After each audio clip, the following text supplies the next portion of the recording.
With an active sovereign portfolio of $82.2 billion and 666 projects spanning all sectors, it is very important that we drill deeper into portfolio indicators and use this forum to discuss our findings and resolve to take forward the lessons that we learn.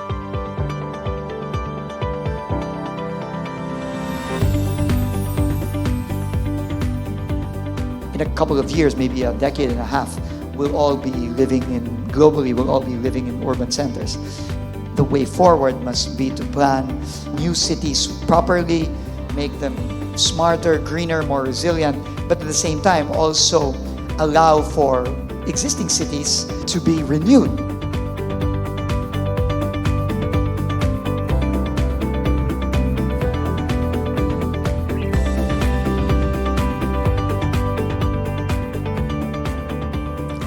The first, deepen the understanding on the linkage between project readiness and implementation performance.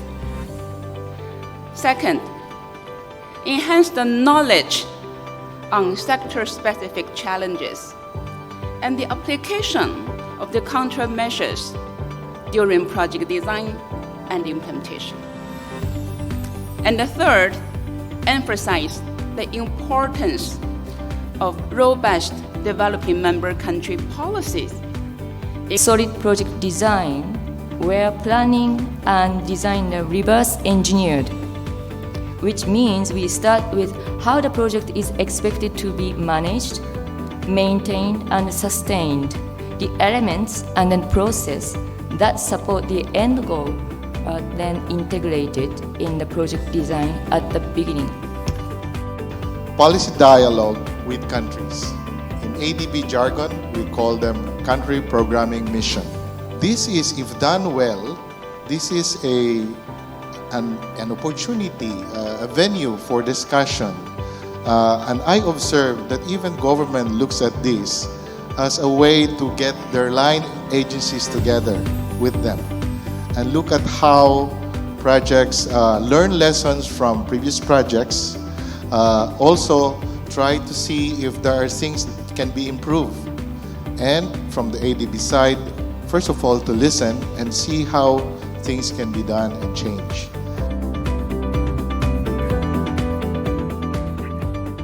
When it comes to project preparation, we've really learned the hard way that it's almost essential to complete detailed design before we go for financing approval. And essentially, in the Pacific, it's in everybody's interest to ensure that projects are shovel-ready once the financing is ready.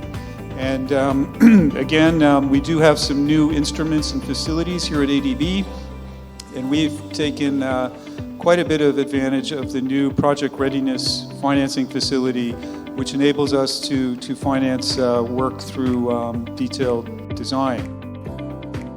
Plan. Figure out your critical path. Critical path is where you put what could be delayed. You just map it all up. Safeguards really has to be one of the cornerstones of our development projects. It's about making sure that we do the right thing. And I think for ADB, to say from my side as the Director for Safeguards, it is something that we're fully committed to.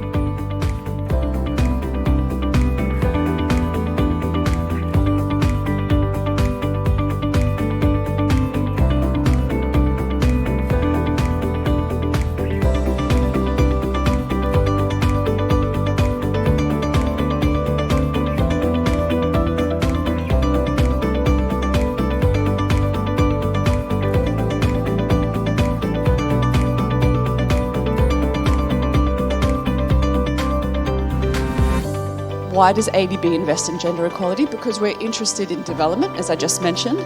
We are interested in obviously having a talented human capital pool, and we're seeing that across our country, despite ADB's been here for over 50 years, we're still seeing a lot of gender gaps. Will our investment lock us in to future climate change issues? Projects in technology are different than infrastructure. If we design our projects appropriately with sustainability in mind, then we will not be a drain on public finances. So while we look at the oversight aspect, the money actually gets where it's going.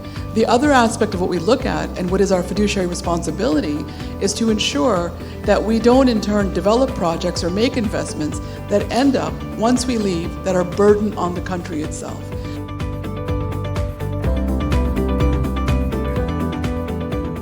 Moving forward and to help us to achieve more, please also do your share in putting in place of enabling policies, institutions, and mechanisms to allow our support to be more efficient and effective.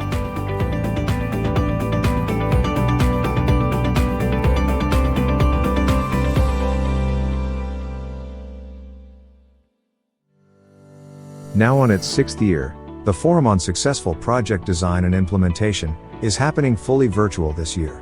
Government representatives are connected online from various parts of Asia and the Pacific. ADB staff and participants from the development community are also online. Organized by ADB's Procurement, Portfolio, and Financial Management Department, the Forum seeks to enhance the institutional capacity of executing and implementing agencies in developing member countries. In this forum, we want to broaden our knowledge and improve our approaches in project design and implementation. We learn the guidelines for mitigating project risks during the COVID pandemic. And we also discuss approaches in rebuilding project momentum. The experience of frontliners and cases from the field broaden our options for operating under the new normal. Most important, we learn together and learn from each other in rising to the challenge of COVID-19 and beyond. Post your thoughts in social media. Use the hashtags #RiseBeyondCovid, ADBOps. Learn from experts and people in field. Ask questions, share views, and join the game. Finally, meet new friends and connect with counterparts in other countries. Stay safe and stay engaged at successfulprojects.adb.org.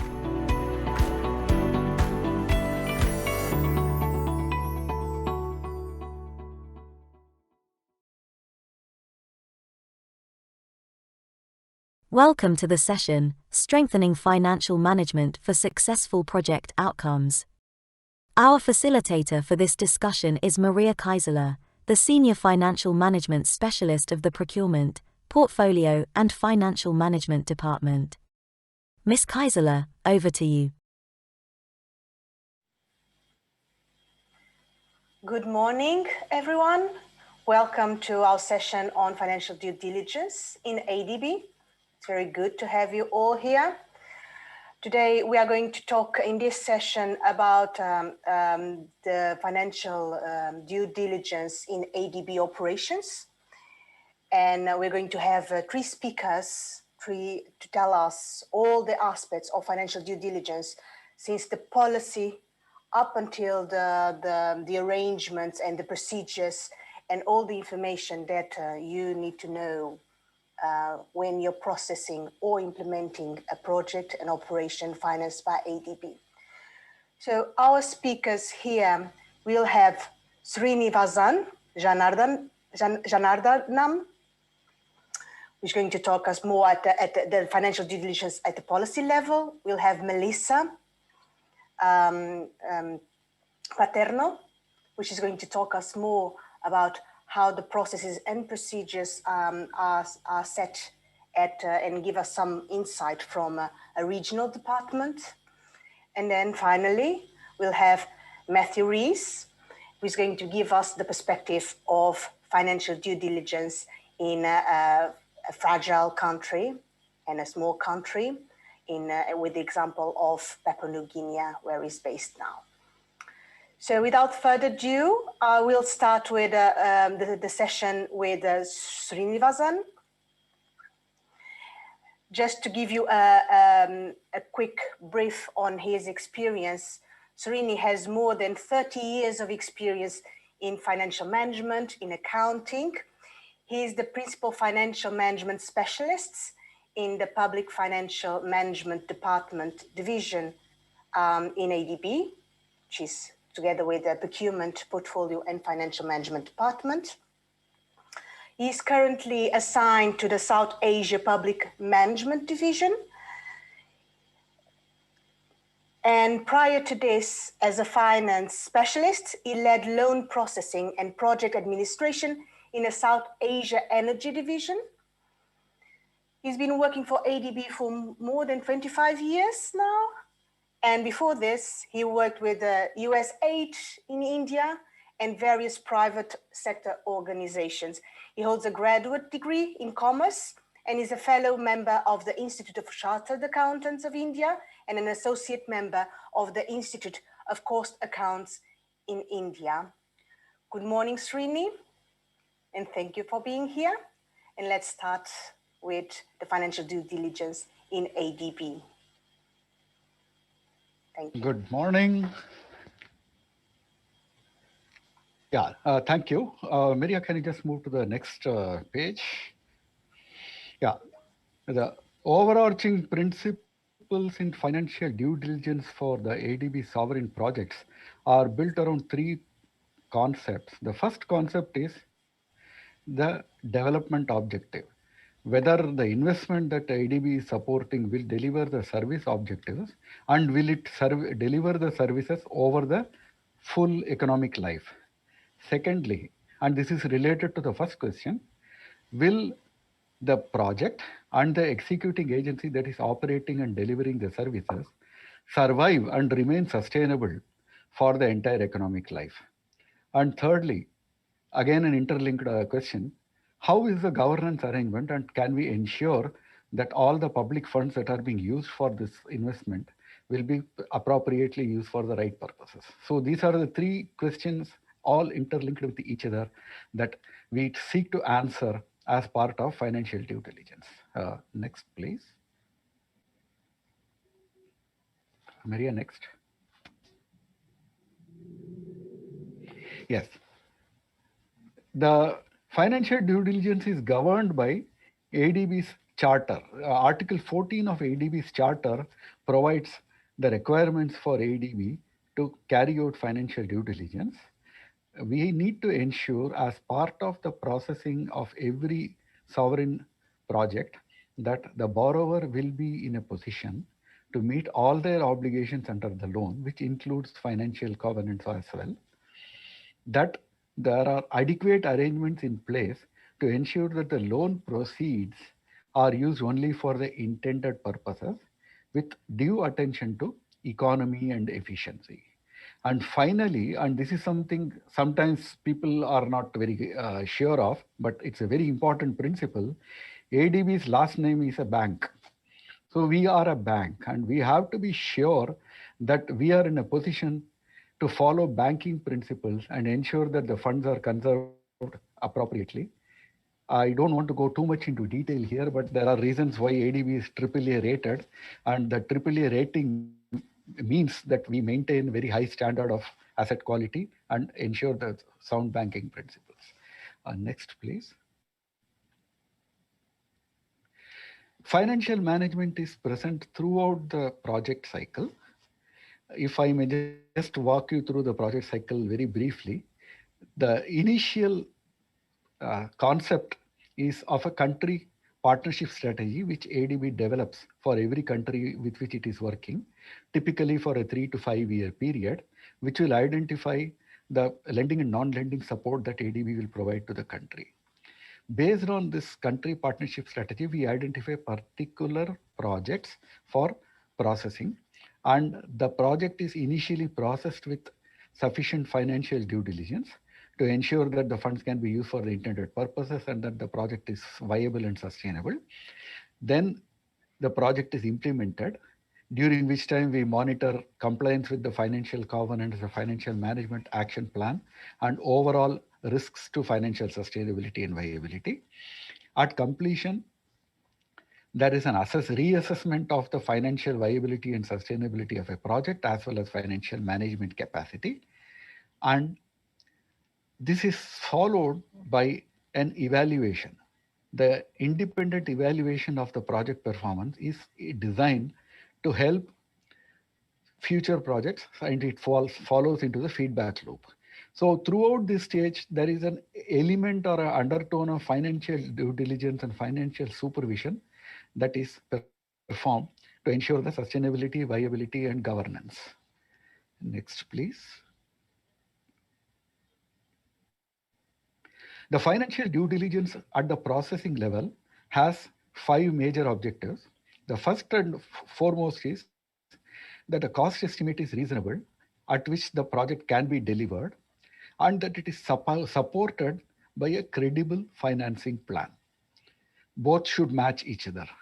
Secondly, the executing or implementing agencies with which the ADB will be working have adequate financial management and governance capacity.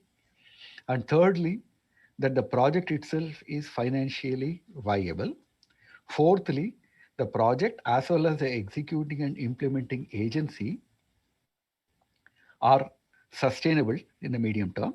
And finally, what can be the risks, adverse events that might occur, which might derail or seriously affect project outcomes, and what are the mitigations that can be planned to tackle such adverse events. Next. We will now just go through some of the major assessments. The financial management and governance assessment is a very major assessment that assesses the executing agency from several angles, such as the staffing, budget, internal control, funds flow, accounting policies, software, internal external audit, and whether the agencies are in full compliance with the applicable laws, regulations, and international best practice, and whether the policies to which they are subscribing to follow are actually being implemented as intended. So these are I'll just take an example here. The law may say that the company should have at least 50% of the members of its board of directors as independent members. In practice, we may find that all the members of the board of directors are actually government employees. So definitely not independent. So this is the difference between theory and practice. So this is an assessment that ADB carries out. And the common weaknesses that we have found during our assessments are governance related. Governing body is one of the major issues. There are insufficient number of directors, there are not enough independent directors, and there are no audit committees and other major committees of the board which can exercise supervision over the institution's operations. And then missing staff. We may have missing directors on the board, missing general managers, or just not enough number of staff. For example, in one of the projects that I was looking at, there was a 75% shortfall in financial management staff for its existing operations. And then ADB is giving a $500 million loan. So how is the agency going to manage an additional $500 million when it has a 75% shortfall in its current requirement of staff? Then associated issues include what are the accounting standards that the institutions follow? Are they acceptable? ADB prefers international financial reporting standards or equivalent national standards, which such as the international public sector accounting standards. Are the executive agencies following these standards, or are they following some outdated ancient standards? We have seen cases where countries are following very simplistic standards developed in the 1980s, whereas the world has moved on. We have to also see that they also move on. Whether the accounting is being performed using computers or is it still manual basis. And then very importantly, ADB has a major presence in investment project support, which entails the creation of fixed assets. Now, we need to ensure that the executing agency with which we are working has adequate control over fixed assets by maintaining registers and then physically verifying them and making sure that they are available and in use in good condition.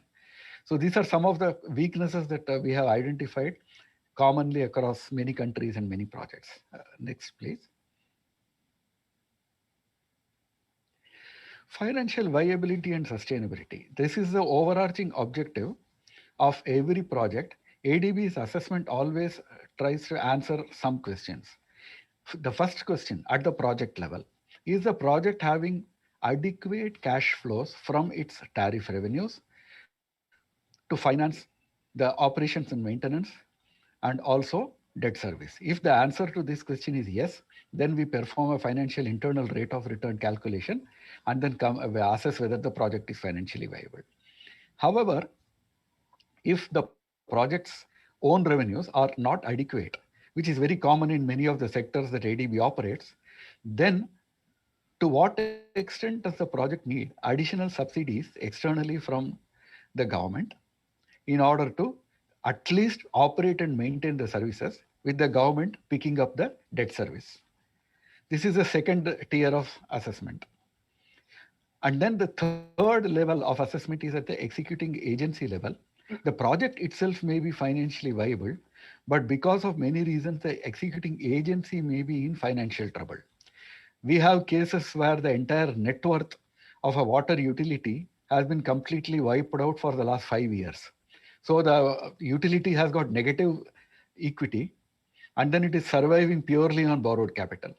Now, this is not a very good scheme of things when we can be sure that a project that ADB finances will be operated and maintained to the service level and for the service life.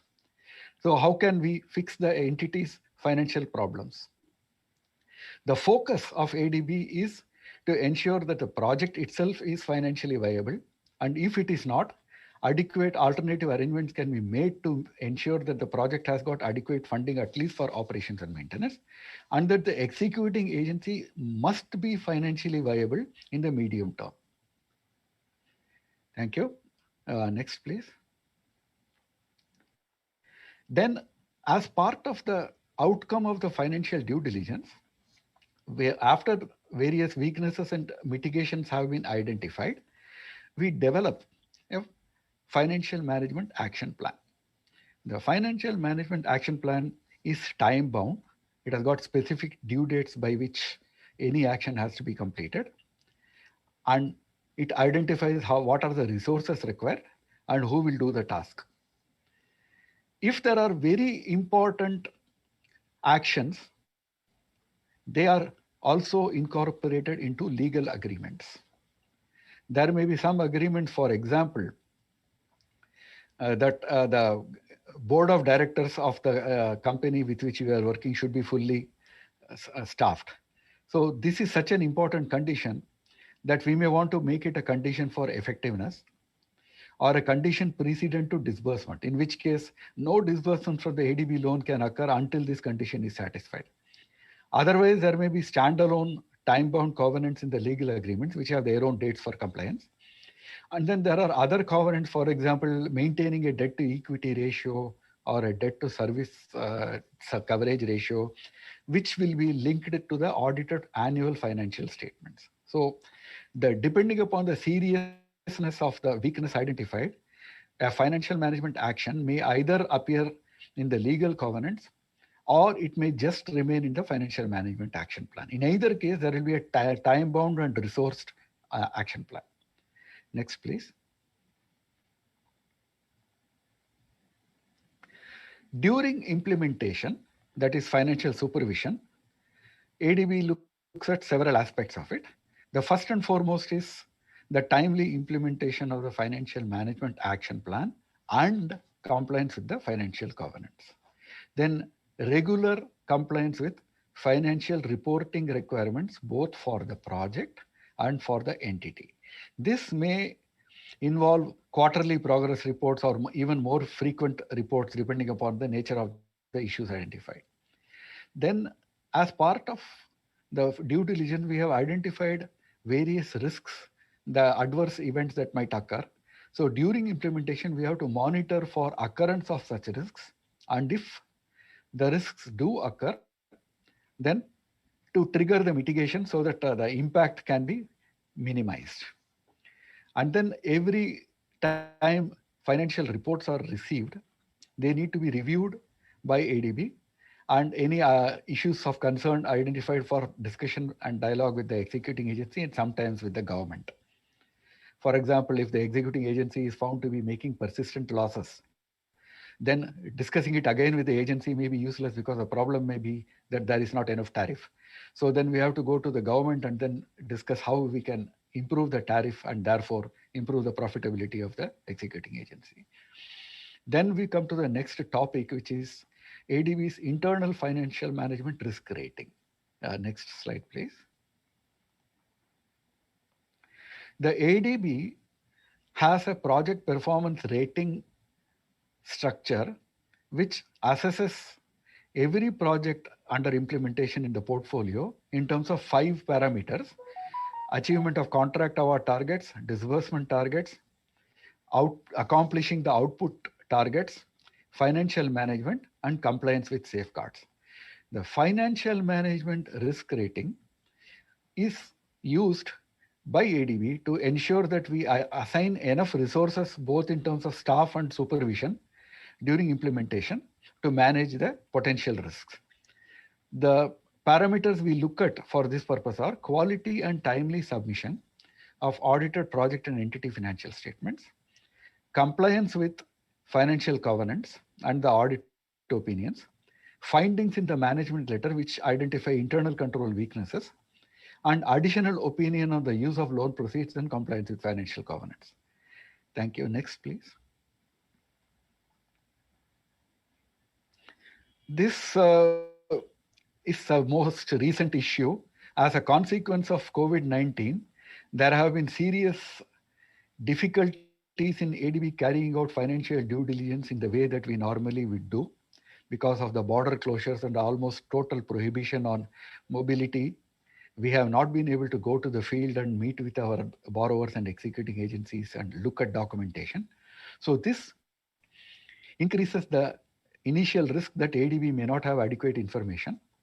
And this also contributes to weaker FM capacity in the executing agencies and also dilution of internal controls due to the declaration of emergency or disaster in most countries, which break down various internal control arrangements and suspend checks and balances.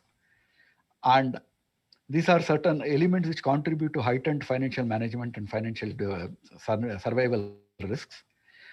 Secondly, ADB has also given a 6-month blanket extension to all projects for submission of audited project financial statements and audited entity financial statements, which means that by the time we get information on what has happened, we are going to be more than 6 months beyond the normal time. So this also increases the risk that ADB may not be fully aware of what is happening in the field on its projects and portfolio.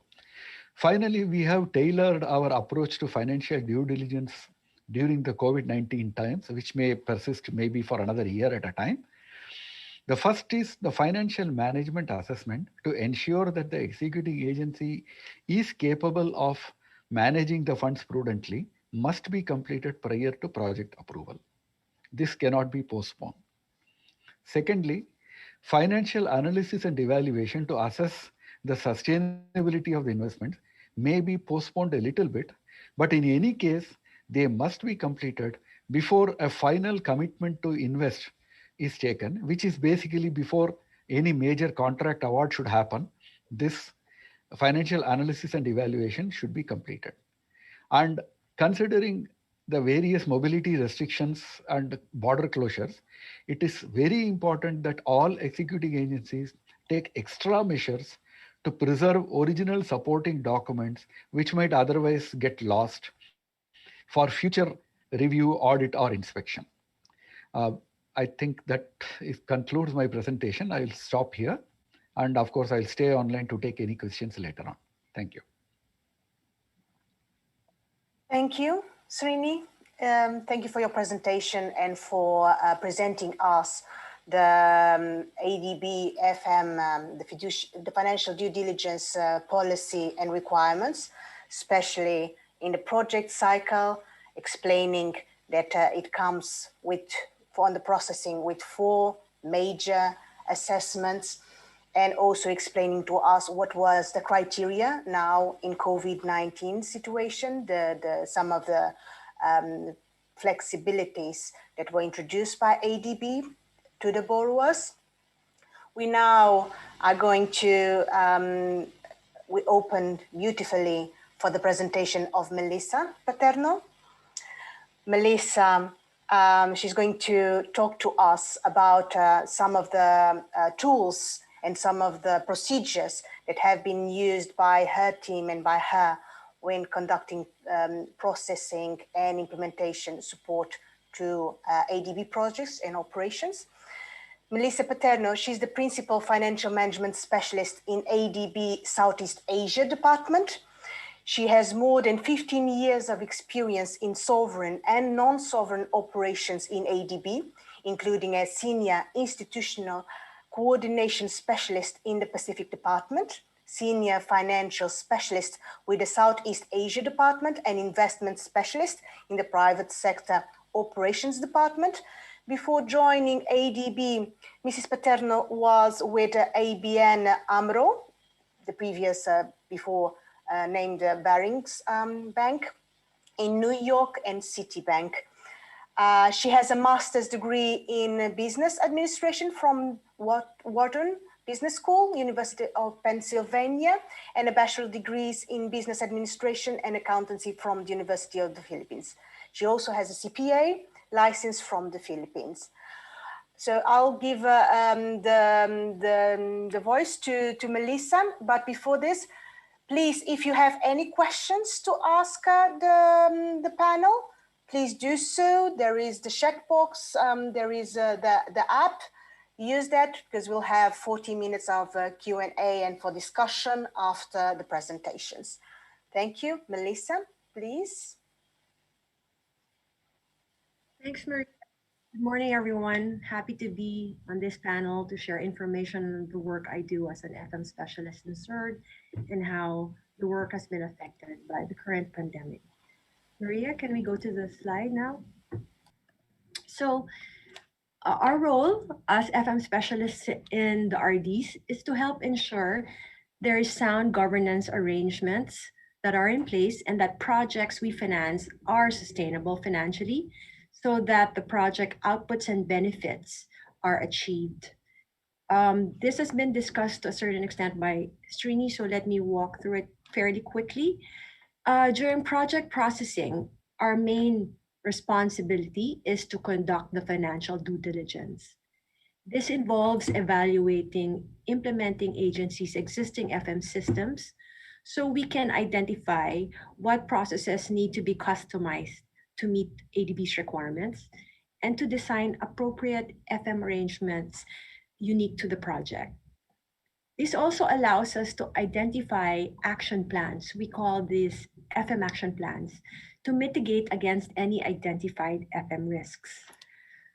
Financial due diligence also involves assessing the financial sustainability of the implementing agency and coming up with measures to address any issues on sustainability. As Srini has mentioned, this is critical because we have to ensure that the agency remains a going concern so that the project is sustainable also in the long term. Financial due diligence includes estimating project cost estimates and the respective financing plans to ensure sufficiency of financing for the whole project. Throughout this process, the financial management specialists work very closely with the finance or accounting staff of the implementing agencies to get the information we need and the document and the proper documentation to allow us to make a proper assessment of the project and the implementing agencies. We also ask for supporting Excel spreadsheets, which make up the project files. Now on to project implementation. This is where, when the project is already in existence, is effective and is going on, we monitor compliance with the FM requirements. Specifically, we ascertain that the agreed FM arrangements continue to be maintained, and we look at the progress or status of the FM action plans agreed on during project design. These are done through our review of the quarterly progress reports and the audited project financial statements submitted by the implementing agencies. We also attend project review missions and continue to engage in conversation with the agency. For revenue generating projects, which are mostly in energy, sometimes water and transport sectors, we monitor the financial performance of the agency through the audited entity financial statements that are submitted. When there are financial covenants as part of the loan agreements, we also use the auditor's opinion on compliance with these covenants to determine sustainability.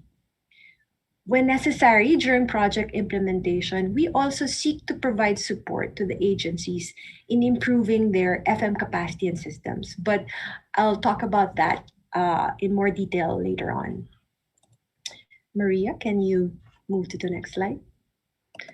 So just a short discussion or short description of how we are set up in CERD. That's my RD.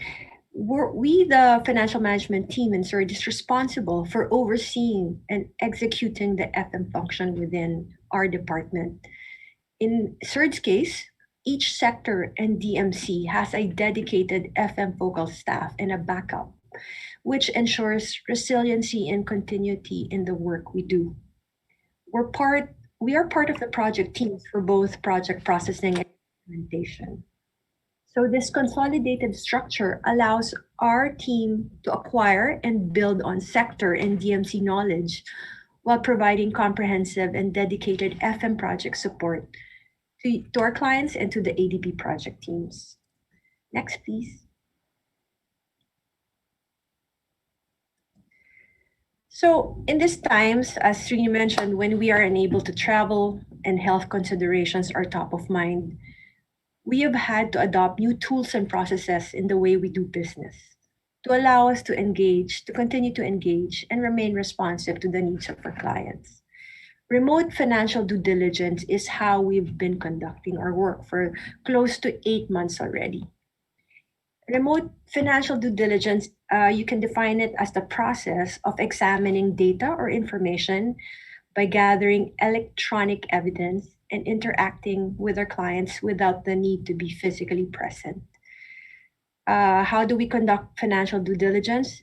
Obviously through video conferences, whether it's Zoom, Teams, Skype, by phone, WhatsApp, Viber. We review electronic working papers and online documentation, and we assess data directly from the institution's data systems. With remote financial due diligence, we have had to rely more on our colleagues in the field or in our resident missions who have better access to our government counterparts. We also rely on times on local consultants who are on the ground and are in a better position to get data. As Srini mentioned, ADB came out with a comprehensive response to the COVID-19 situation back in April. This included applying fast-track business processes for COVID projects and programs. This actually means that ADB finance projects for COVID can be approved in a shorter time frame. I would say in a record number of weeks versus months, or usually sometimes over a year. But this does not mean we're taking shortcuts. All the more, we need to ensure that the funds ADB lends to the DMCs are used for the purpose intended, which means having appropriate governance arrangements in place. Therefore, just to reiterate what Srini mentioned, the assessment of an implementing agency's FM systems, processes, and procedures is a priority in financial due diligence on our COVID projects. Next slide, please, Maria. Remote FDD, or I'll just call it FDD. Remote FDD is clearly a necessity now, but it poses its own set of challenges. It can be time-consuming or very difficult to get information. When in the field, sometimes I've found that informal or one-on-one conversations with our government counterparts can actually yield better information than in more structured meetings. So this is not so possible anymore. Establishing trust and rapport is more difficult when we can't meet face-to-face with others. It's also possible that the fear of being recorded on virtual meetings prevents a more candid and transparent exchange of information. So it's very important for us to establish open and good communication lines with the finance and accounting staff of our counterparts early on in the process so we can address these challenges.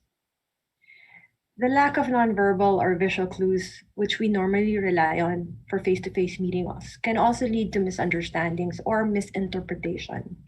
I find that we need to spend more time in preparing to make sure that we share information effectively and the message is clearly transmitted for visual meetings and to make for virtual meetings. And to make these virtual meetings more productive, we share information ahead of time so the participants can digest this in advance and are able to respond better at the meeting, and we can get the information we need. We're also obviously heavily reliant on technology or connectivity. Good connectivity is not a given for all. We know dropped calls, poor connection can make holding virtual meetings very frustrating and challenging. In fact, lockdowns prevent staff from going to work, and some won't have the necessary IT infra in place at home to actually continue the work. Myself, I decided to come to the ADB headquarters today for this panel because I wasn't sure that my connection at home would be stable. There are also times when, as ADB staff, we are unable to download certain data from the web because our IT systems prevents this for various security reasons. So a workaround is that I will use my personal laptop and just transfer it to my office laptop. A key aspect of FDD is validating the information we get from the DMCs through third-party or external sources. However, online data is not always available or reliable or easy to find. It's also difficult to validate the physical progress of projects or verify the existence of assets if we're not there. So we have to rely on photos or videos given to us. The bottom line is we have to be creative in getting the information we need and be more flexible in using whatever tools we have at our disposal. But even when the pandemic is eventually brought under control, I think remote FDD will continue to be a useful tool, particularly in certain situations, such as if there are security concerns in a particular country or city and we can't visit, or if there are the usual budget or cost constraints. Maria, next, please. So just wanted to share some good practices from the EAs and IAs that would help make conducting remote FDD on ADB finance projects go more smoothly. We suggest that finance and accounting staff be assigned to the project early on and make sure to include this staff in project meetings and discussions. It's important that the financial due diligence outputs, which are actually a lot, are clearly understood by all so that the appropriate information can be prepared and provided to us. Decide on the most effective means of communication, whether it's Zoom, Skype, Teams, WhatsApp, whatever works for you. Tell us what works for you and we will adjust. Allow or endorse a finance staff to directly communicate with us while keeping the team leader in the loop. This will allow your staff to be comfortable in providing us the data we need. And of course, we ask that you provide comprehensive information in a timely manner. Respond to our inquiries and clarifications promptly. Some of the most challenging projects I've worked on are those where it's very difficult to get the data. We need the data to make a good analysis to get the project approved, and also to monitor implementation and to be able to respond to issues in a timely manner.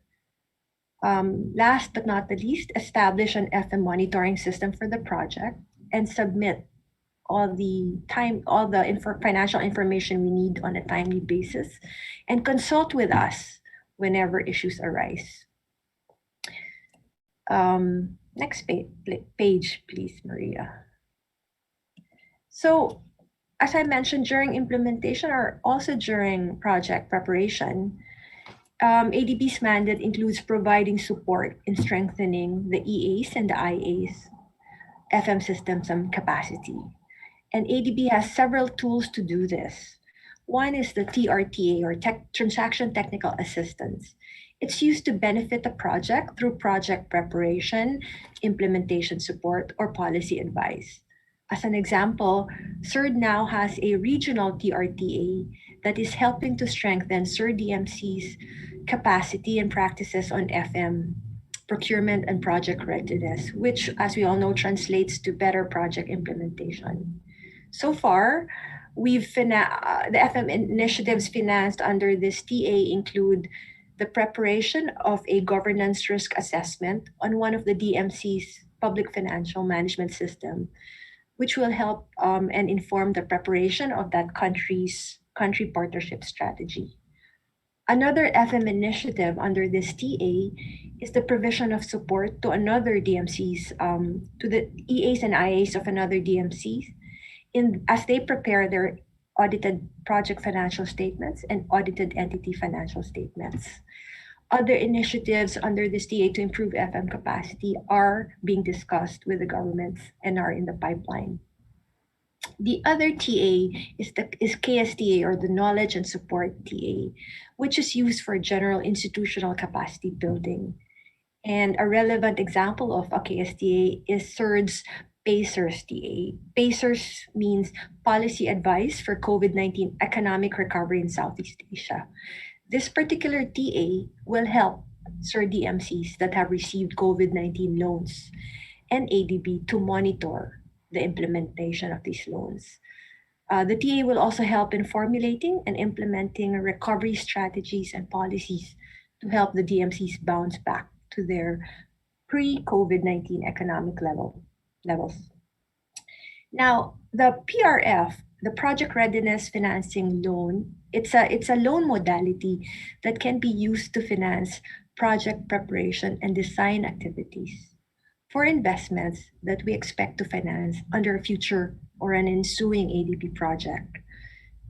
The Small Expenditure Financing Facility is yet another facility that can finance multiple small activities such as consulting services. Once approved, the borrower can propose multiple eligible activities under the facility.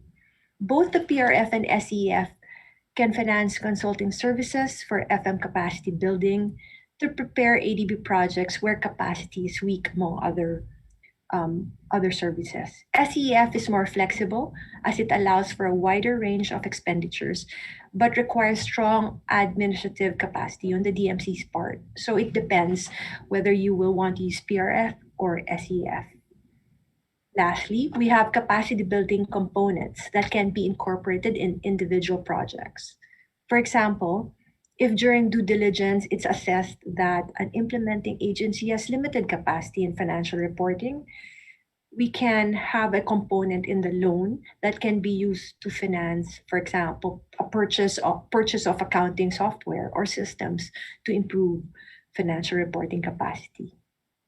Through these modalities I mentioned, ADB provides support to the DMCs as they strengthen their FM systems and capacities.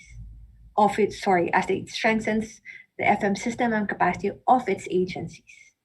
And it also helps the DMCs improve compliance with ADB financial requirements. Next, please, Maria. So in closing, robust FM systems and capacity in the DMCs is actually aligned with ADB Strategy 2030's Operational Priority 6, strengthening good governance and strong institutional capacity. Regardless of how well an ADB project or program is designed or how well we implement it, successful outcomes are likely to be either achieved or sustained over time if the country institutions have the capacity to effectively manage or report on financial resources. That's my presentation for the day. Thank you very much for listening. Over to you, Maria. Thank you, Melissa.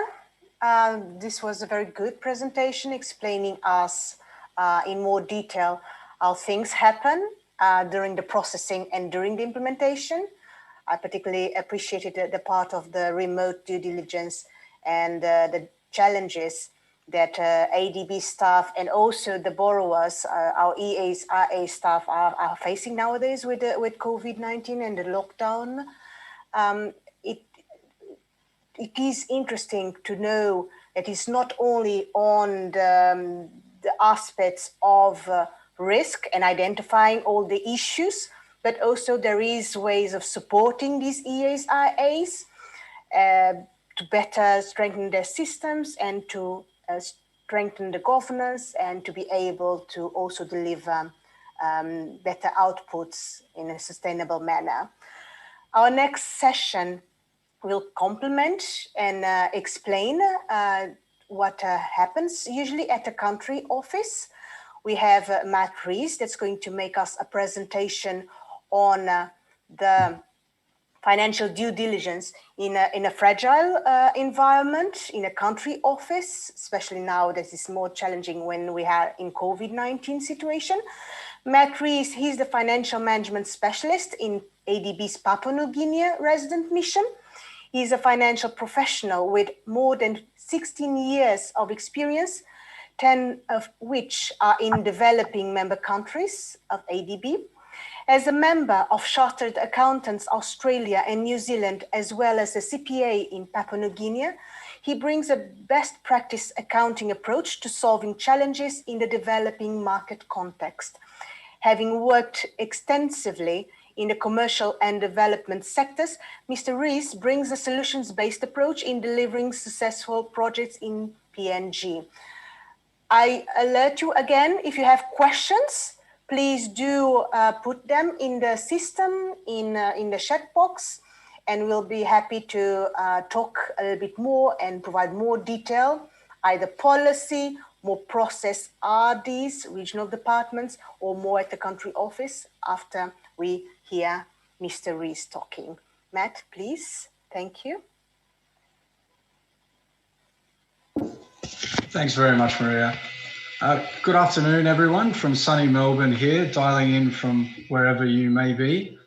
I'm very happy today to talk to you about financial due diligence in fragile and conflicted affected states and small island developing states. As Maria mentioned, I'm the FMS based in Papua New Guinea, which is considered to be both within the SIDS and the FCAS categories.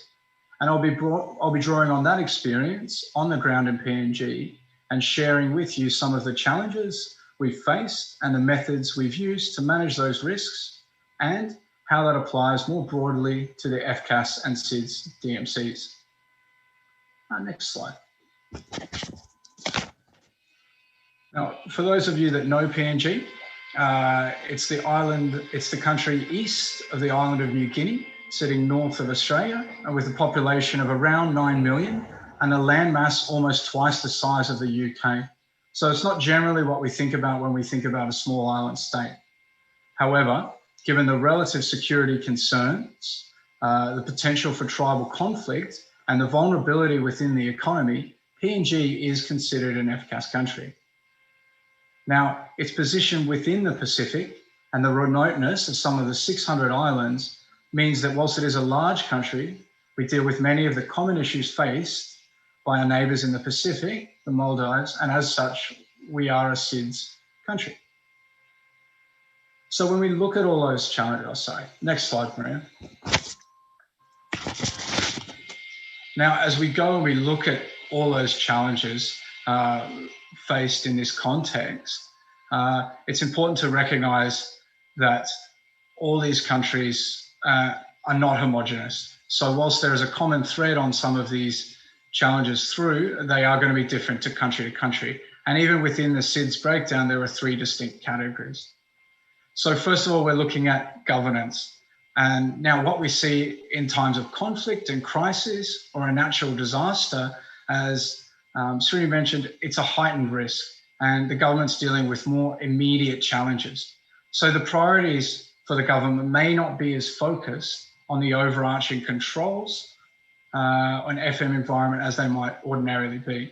These controls might be in place, but the opportunity might be there to bypass or circumvent the controls, and overall that leads to a riskier FM environment. So then we look beyond conflict and disaster, but similarly we see in some of the small island developing states, they might not have the means to adequately implement what we might consider best practice governance and FM controls. They may be constrained by resources, physical size often comes into play. As a very simple example, we look at procurement controls. When you've got a small island nation of 10 to 20,000 people, it's very difficult to maintain procurement independence when we've got that few people and there might only be one supplier. So it's about looking how controls can work around that. Then moving on, size can be a constraint to staffing. You often see a smaller pool of experts to draw from with varying degrees of training and capacity. It's also hard to maintain and retain these staff once they're trained or have the experience, as they may seek out larger and more lucrative job markets. So it's this loss of talent through the Pacific that we can see as a big issue. We also see similar staffing issues can be faced in conflict-affected states, but this is more in relation to physical security. This means access to areas where we have projects might be limited, and we may be reliant on a small number of staff or consultants that are only able to go into that area. So ability to monitor these projects is hampered, and again, we see the FM risks increase.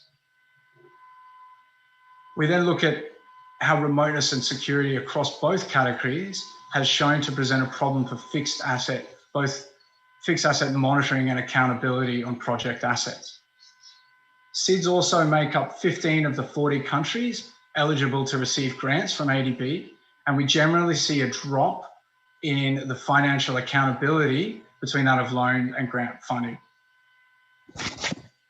And finally, by its very nature, SIDS and FCAS countries are more vulnerable to external shocks. So when we have natural disasters, or as we're currently seeing a global pandemic, the repercussions and corresponding risks are felt more severely in these DMCs. Next slide, please, Maria.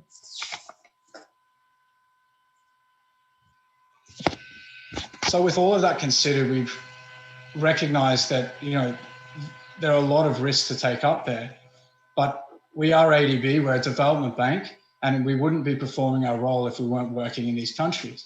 So as FM professionals, it is our job to assess these risks and create projects that strengthen the environment that they're undertaken in.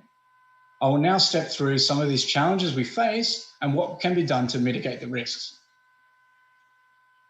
So expanding on what Melissa has spoken about, successful FM project performance is underpinned on a three-way communication and strong relationships between the government, the EAs, the IAs, and the ADB counterparts. And that's why I've chosen this picture here. We have three ministers, our country director, and the head of the EA responsible for this project, the Secretary of Works. Now, whilst everyone's keen on ribbon cutting ceremonies, and it's great to get the acknowledgement, but it's that political will that underpins the messaging to ensure that we're meeting our FM targets and the project outputs. Now, the Secretary has been a big advocate and driven the tone at the top in addressing some of the FM challenges we face in this project. So these relationships are key. Government buying and the understanding of the country allows for better design of projects and overall better project outcomes. And I'll reiterate what Melissa said regarding the early involvement of FM specialists. This is particularly key in this context, even if it's just so consultants have the time to understand the potential for additional risks that they're working in. Then, as we go and design projects, it's a matter of assessing all these risks and ensuring that the project can address them appropriately. In PNG, land disputes can delay things for years, and in some cases, the disputes can turn ugly. So, at the outset of one of our health projects, the EA identified this as a key risk, and accordingly, only locations that could provide the land freehold and evidence of ongoing government maintenance would they be considered for sites for the construction of these health outposts. This largely removed the risk of land disputes, but it also had the added bonus of ensuring sustainability after the facilities were open.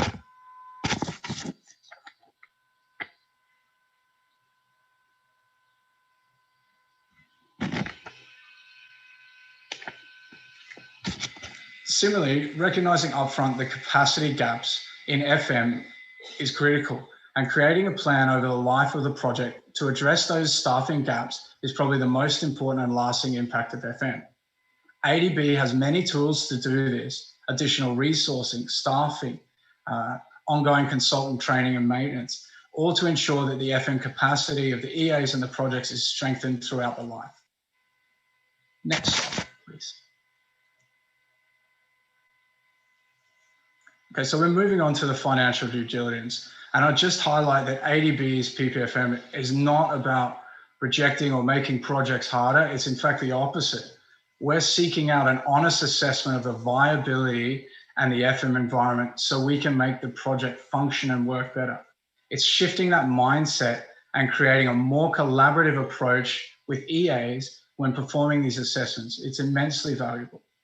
We know there are risks, but it's how we build a plan and work around them that counts. So we've discussed that sometimes the FM environment is not always what we might expect as best practice. As an example, in the process of performing a financial due diligence this year, financial assessment on an upcoming project, for a multitude of reasons, the EA had disclaimed audit opinions since 2013. So both assessing the control environment and inputting the numbers into the financial modeling to assess sustainability were difficult. It presented another layer of risk. And so what that meant was there was just additional work to do.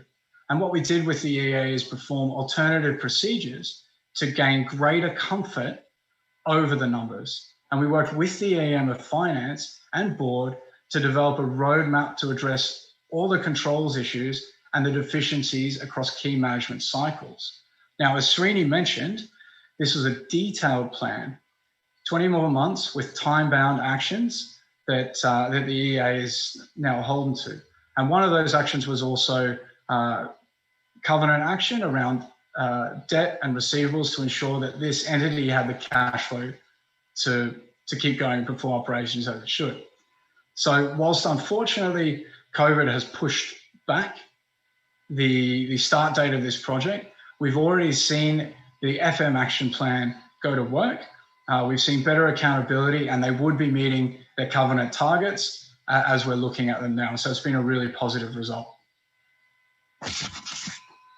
Now, we wouldn't have been able to do all this had we not had the working relationship we do with EA and the consultants. So again, I'll reiterate, it's ensuring that ADB staff and consultants are working and forming those EA relationships and have the access to the people and information that they need on a regular basis.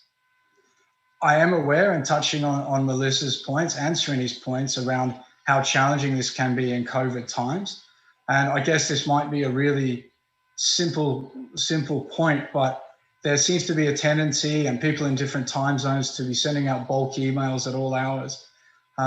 Sometimes that's unavoidable, but particularly when things are getting tricky, I'd strongly suggest resist the urge to send the email, pick up the phone and have that conversation with your counterpart and work it through. And 9 out of 10 times you will get a better result. So that's next slide, moving on to projects. So as we're talking about project monitoring, there's a lot of focus on audits, and as there should be, but success in these contexts often comes down to the much more regular interactions and the ongoing relationship between the projects and ADB FM team. It means that FM matters are discussed more readily as they come up all the time, and not just at the end of the year when we're trying to get the audits done. So leaning on these relationships all the time becomes very important. As we've highlighted, FM can slip at times when it's not the main priority. And there was a time P&G had a particular problem with audit compliance. We only had 50% of projects submitting audit on time and meeting the deadline. So after a concerted effort involving all stakeholders, projects, the audit firms, and the Supreme Audit Institution, we developed and implemented a detailed project plan, very similar to what Melissa was talking about in the financial monitoring system. That meant that all stakeholders signed up and were very acutely aware, as we run them through the training, of just exactly what the ADB demands were and what was being asked of them.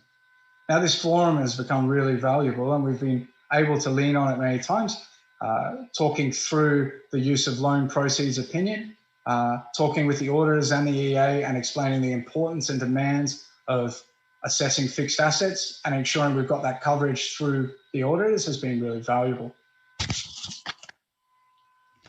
And again, I'll just touch on those relationships there between ADB and the EAs, and it's talking about staffing.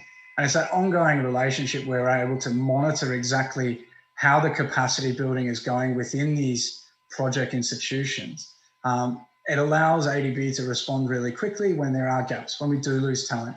You know, we're aware of what staffing might be available and who may step in to fill those roles and what's out there. We have a really good example recently in the Pacific, a 5-year program where after 3 years, the International Financial Management Specialist left, but we were really familiar with the work that the second in charge in finance was doing, and they were easily able to slip into that top role, and then we recruited below them. So it's a really positive story around capacity building. So as we move on to my final slide, we come full circle to evaluation and completion. Now, experience has shown us that in the FCAS and SIDS environment, closing of projects can take longer than is expected. So we know this, and we suggest that the EAs, in conjunction with their counterparts, start working on that project closure plan well in advance. And again, ADB has resources that we can help and provide support with, but if it's a month before closure of the project, that's too late. It has to be in advance, well in advance. And then finally, we talk about lessons learned in projects as we go. And it's often touched on, but it is fundamentally important. You know, we've identified risks, we've worked through the project, and potentially we've been challenges as we've gone through, we've found solutions and we've got there. It's critically important that we share those lessons with the next project coming through so we don't have to go through it again. And that's the role of both the EA and ADB. That's my final slide. And I guess if there's one take-home message from me, it's that, you know, the smaller the country, the more challenging the environment, the more fragile the economy may be, the better the communication structures between all the stakeholders, ADB, the EAs, the government, needs to be. Thanks very much, and I'll also be here to answer questions. Cheers. Thank you, Matt. This very good presentation explaining us the challenges in a fragile country, in a small country, and also emphasizing again the importance of good communication with all stakeholders and the early engagement of the financial staff, financial management from ADB, but also from the implementing agency. So we will now start our panel, if we all agree, and I call Srini, Melissa, and Matt to be here. We have some very interesting questions in our chat. And perhaps I will start just to break the ice on a simple one. If, and starting with Srini, and then Melissa, you can bring your perspective, and Matt, you can also bring your perspective. Looking at all the financial due diligence, during the processing, during implementation, the different aspects that exist, the different issues and the different methods that exist, what would be the most important issue that you would emphasize as part of the financial due diligence during the processing and during the implementation, normally, and also in a COVID-19 scenario? What is the most important issue that you emphasize? You can start with Srini at the policy level, and Melissa, you can talk a little bit about at the regional level, and Matt, you can bring what is the most important issue here. Thank you. Thank you, Mia. The most important aspect of all financial due diligence, I would select sustainability. Sustainability both at the project level and at the entity level. We have to ensure that our project design will lead to a sustainably operating project, which will operate not just when we are there, but for the next 25 years. Because ADB projects have a long life, and we need to make sure that they are operating well beyond the time that ADB pulls out after the loan implementation is completed. And finally, more importantly, projects on their own cannot be sustainable if the enterprise itself is not sustainable. I have a case, as I explained, in which the utility has got negative equity. I am working on that project right now. So if the utility has got negative equity, it means it has got more loans and it has got absolutely no source to pay it from. And it is making, year after year, it is having losses. So in this scenario, if we provide a project for a couple of $100 million, how is it going to operate and maintain those projects when it cannot survive the way it is operating today? So this is the core question that we have to look at all the time.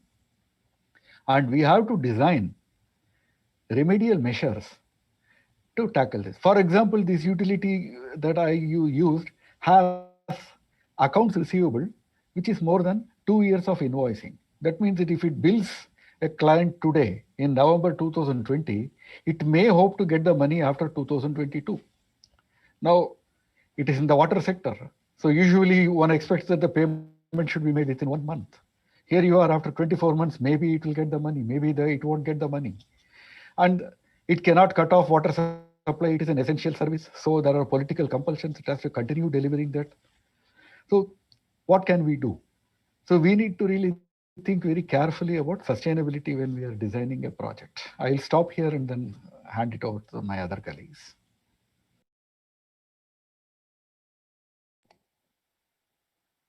Hi, is it my turn, Maria? Yes, Melissa. Thank you, Srini. Melissa, can you bring your perspective on a regional level? What would be the most important issue? I have to agree with Srini on the sustainability aspect. And that's something that we really need to focus more on ADB. I was with the energy division for 8 years, so my experience has been more with revenue generating projects.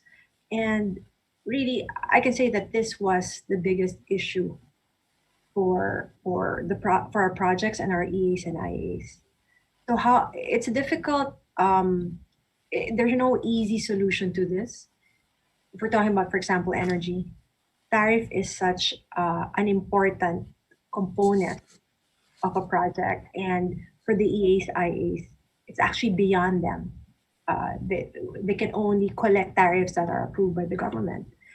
So I think part of when processing a project in situations like this, you want ADB will be involved in policy dialogue with the government, because this policy dialogue will have an effect on government action, which will have a result on the sustainability of the EAs, IAs. So for me, that's difficult, but it is critical, this talking about implementing tariffs to allow the EAs, the implementing agencies to be more sustainable, to be in a position to implement the projects. That's coming from a perspective of somebody who's, like I said, worked in energy projects for 8 years. So that's just to add more color to what Srini already said from a revenue generating aspect.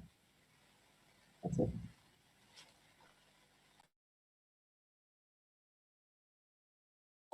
Thank you, Melissa.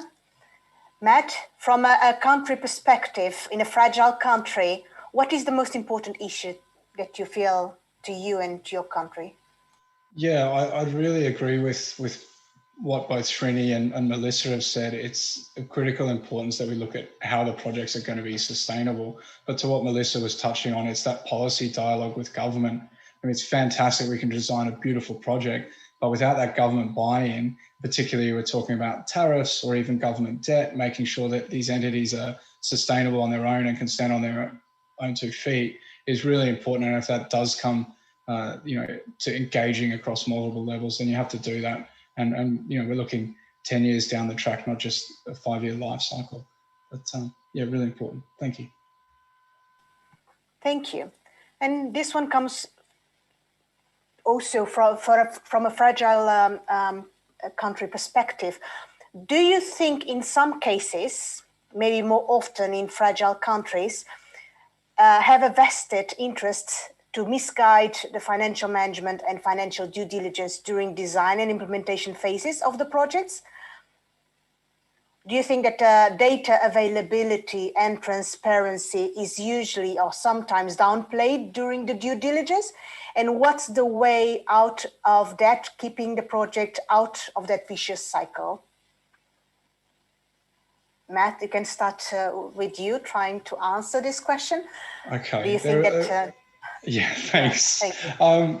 There are a few parts to that. As I guess as a career auditor before the bank, it is all about validating that information and working through with whatever is available. And as the example I used in conversation, well, we didn't have financial statements readily available. There were other third-party sources that we could use to get a good idea around what those sales figures really were. And yes, I have seen examples where people have, all of a sudden next year when the project starts, things look a lot rosier. So, that professional skepticism comes into play, and we have to examine the situation we are in, not the situation we might like to be in 12 months down the time. And I think that is really important. And with some, digging, and again, it's about that interaction with your counterparts and being able to write, as Melissa touched on, having that face-to-face conversation. You might get to the heart of some of the issues and what some of those roadblocks are and how to work around them. I'm sure my colleagues have something to add to that. Thank you. Srini, you'd like to add something?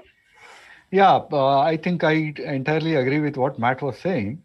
But the core issue is there are actually two dimensions to it. One of the dimensions is there is a temptation, I must say, on the part of ADB and the governments with which we are working to put through the investment projects.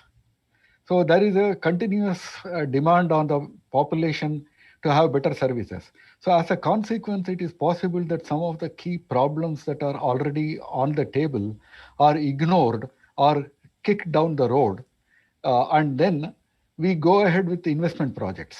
I will give an example. There was a project in one of the small island states for refurbishment of the diesel generating sets, as a result of which the life was extended by about 10 to 15 years. 2 years later, there was some more grant money available, and someone decided that it will be very wonderful to have a solar electricity in that country. So what they did, the amounts involved are not large. Okay, so what happened was that this was also a grant, and they invested in a solar power project. So as a consequence, what is happening is that multiple investments are being made for the same purpose. So that calls into question the validity and sustainability of the earlier investments. So this is a compulsion on the part of the government as well as the ADB sometimes. So we are very conscious of this, and we always try to make sure that it does not happen and that public funds are carefully used. So yes, but it is an issue. Thank you, Srini. Melissa, perhaps we can go to another question from the panel. And we can start with you. What are the response mechanisms of the ADB as a development financing institution when noticing an irregularity in the financial management and financial due diligence during the project implementation or completion or closure? And more importantly, how to communicate that to the EA and implementing agency and all the responsible institutions in the country? So when there is a irregularity, how does ADB addresses that? Please, thank you. I guess in general, when we discover something that's not appropriate or is not in keeping with best practices, of course, this goes into our financial due diligence findings. The important thing to recognize is when we do the financial due diligence and we monitor the projects, we are in continuous communication with the government. So it's not like there's going to be any surprises. When we get data, we are going to be asking questions from our counterparts. We're going to seek validation. So there are no surprises. And through the process, through this continuous dialogue with the government ENIAs, we eventually, at least in my experience, we come up with solutions, joint solutions that we ADB and the government are in agreement with. It's not a matter of, oh, we've discovered something, we have something on you. It's really continuous communication. And this discovery of something inappropriate, this actually helps us to properly structure our project so we can avoid such things. So I don't necessarily see it as we're a policing function. This is really performing financial due diligence to help the projects that we finance. So as long as there's ongoing dialogue, we'll come up with a solution for the proper implementation of the projects. I think that's a very vague answer, but unless I have more specifics, it's difficult to answer. I think there are a wide range of situations that we will, come up with a specific response from ADB. So I don't know if that answered the question. Yes, I believe so. We talked also about sustainability, and if it's very important to make sure that the projects and the entities are sustainable over time. So we have a question from one of the participants, and it asks, sustainability is beyond the project implementation and after closure. What are the mechanisms and measures that an MDB can take when it beyond the intervention? Srini, perhaps you can start by answering this question, trying to answer this question. Thank you. When we are looking at sustainability, it is always after project completion. See, physical completion of the project and commencement of services is the time when the question about sustainability starts. Because up to that time, we are only in construction mode. So during that period, sustainability may not be so seriously felt. But once the operation starts, it's definitely a question. So what MDBs like ADB and I'm sure other our comparators, we all do is we introduce covenants which are forward-looking. For example, if the problem is around tariff, we may work with the government and with the executing agency to ensure that there is a proper mechanism put in place for cost recovery tariff to be designed and for regular quarterly, semi-annual or annual revisions to the tariff so that at least the inflation is taken care and also any underlying cost increases are also taken into consideration while setting the new tariff. So that may be one way. Another may be if the institutional shortcoming is there and the institution is over-leveraged. So then we may put in place a debt to equity covenant and agree with the government that more equity will be contributed so that the leverage of the company comes down and it is in a better financial position. So the way we normally approach this topic is by looking at the particular problem and then designing an enduring solution, a solution that will remain even if ADB is not sitting there. So that is our objective always when we look at these kind of sustainability issues. I'll stop here.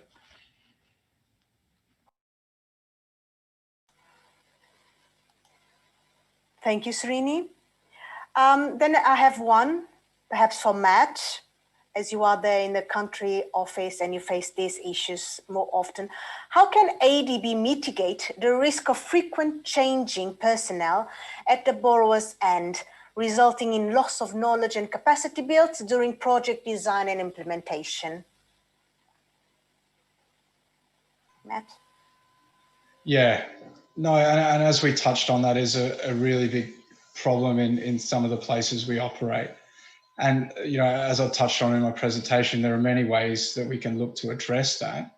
But keeping homegrown talent can be really hard when there are more lucrative markets. So, how do you work with organisations to incentivize staff to stay? That's a problem the world over. Good staff are hard to retain. So, but what we do find is effective is having those, having those training programs in place within organizations. So, the FM team isn't just one person, it's several people, and all of those people are being trained as they go along. So yes, if one person is to leave, there's enough knowledge within that organization to to keep going and performing that function. Now, we also find, and this is potentially more in PNG, but there's a certain pool of people that have worked on ADB projects for a long time and there's experience base there, and we'll know that, they might be available to fill certain gaps for a certain time, even if it's a short period for the loss of one staff. So we might contract them in to build up that team, and then they can go after that. Srini, Melissa, any things you've seen work elsewhere? Well, no, when I heard the question, my first response was, we don't hire the staff, so it's difficult to address it, but we can mitigate the effect on the project. The way Matt said, definitely for the CERD FM team, we conduct regular FM trainings for the EAs and IAs at each of the DMC. In fact, we've been very busy this quarter doing that.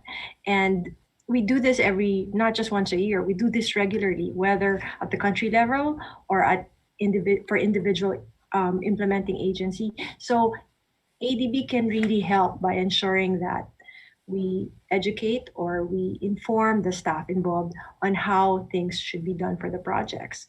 You also mentioned at the beginning about hiring consultants. As a rule for most projects in ADB, we have the project implementation consultants.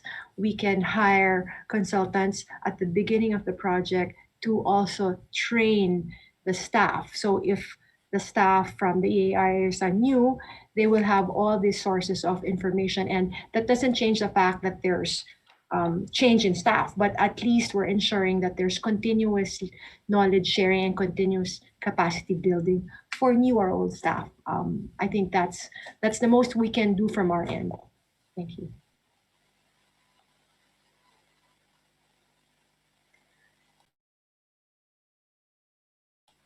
Thank you, Matt. Thank you, Melissa. We talked about COVID and the challenges that exist. Srini, perhaps we can combine here two questions in one. And what are the examples of faster alternative procedures for verifying data? Is there a recommended financial management software? Are there any preferred? And also, if we have in ADB any metrics for non-compliance pre-COVID versus COVID already available that we've been working on. Thank you. Okay, thank you. I'll start with the last question first. Pre-COVID and now, we don't know. That is one of the points I raised in my initial presentation, that we have given 6 months extra time for compliance to all our borrowers and executing agencies. So today we are still in that 6-month period. So I don't know what has been happening during the COVID. I hope nothing bad has been happening, but I don't know. That is the very frank answer. The second question was whether there is any software. See, financial reporting and accounting software depends upon the country and the company context. So ADB does not have any recommended software.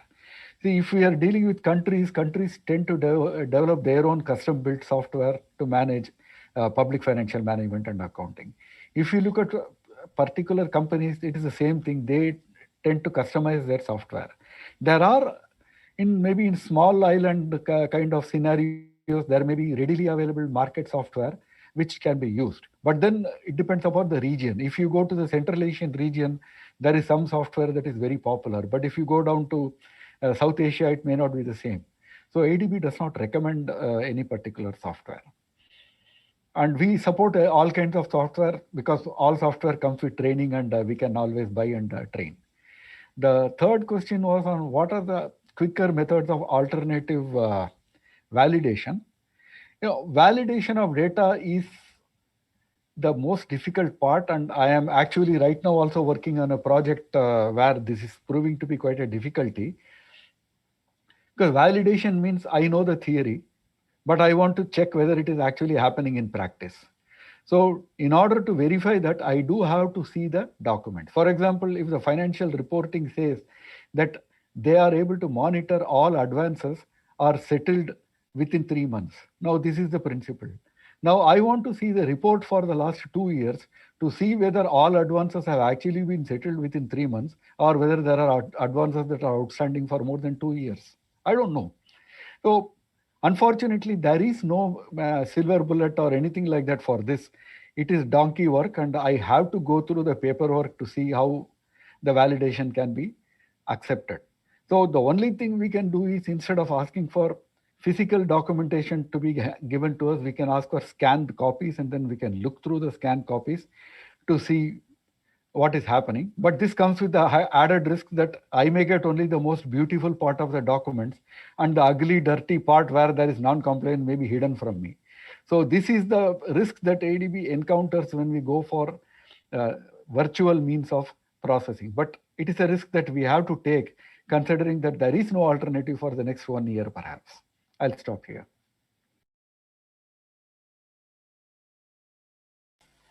Thank you, Srini. And so it's time. Thank you for your presentations, and thank you for answering the questions of our participants. We have one final question, but I can answer this, and then we can go to the final closing remarks. Thank you, Srini. Thank you, Melissa. Thank you, Matt, for your availability and for the wonderful highlights that you presented. So the last question is, if there is possibility to have access to financial management tools developed. So we do have, for the participants, so we do have a website. We do have a financial management material page that has all the guidance, it has all the policies, it has some interesting tools, some online trainings, also the possibility. And in terms of the financial management assessments and the financial analysis and financial evaluation, this is part usually of the report with recommendations to the president, which is published. It's available online. You just need to do a search. Also the APFSs, the audit opinions, we also publish online transparently in ADB's website. So thank you so much. So in summary for the session, we listened the financial due diligence, the processes and procedures from the start of the identification in the country partnership strategy up until the end, the approach on the policy level, more what are the requirements from ADB. We heard in practice how this happens with Melissa explained to us also some of the tools and some of the areas that have been more discussed now during the COVID, especially the remote auditing, the remote financial due diligence that has been done. And Matt brought us the perspective on a fragile country. I have 3 key takeaways that I would like us to think about in the future from what we learned from this session. The first part of it is that the financial due diligence is part of the entire project cycle. So it does start with the financial, with the processing. It then, during implementation, there is a part of the monitoring of the financial management arrangements, of those action plans that were agreed right from the start, strengthening the agencies, the capacity, and also the financial management arrangements, and also during closing. The second takeaway is that it is very important, the communication. So the communication between the implementing agencies, inside the implementing agencies is important. So the part of the team inside the implementing agency is the director. Please, right from the start, do involve your finance staff in the discussions. Do identify right in the beginning who is going to be the person that's going to discuss with the financial staff in ADB. So right from the beginning, there is a possibility of communication, of well-advanced identification of areas that need the system, the customization that is needed to properly report and communicate and inform ADB of the implementation. And in the end, I would also like you to take this message that there is staff available in ADB. So there are financial management staff at the policy, there is financial management staff in the regions, in the countries. Many countries have financial management staff. There is always focus to address any issues and any questions that you have. And there are tools to support the capacity building and any areas that need strengthening in your implementing agencies, in accounting, reporting, auditing. There are tools available and that they can be used for better preparation and for better implementation of the project and to strengthen the overall implementing agency. So with this, I say goodbye. Thank you so much for being here, for the questions that you posed, and hope that you have a very good session in the afternoon and tomorrow. Thank you. Thank you for participating in this session. We will have a 2.5-hour break. We hope you use the time to network with other participants in this forum. We've also prepared a game to make learning and networking fun and useful for you.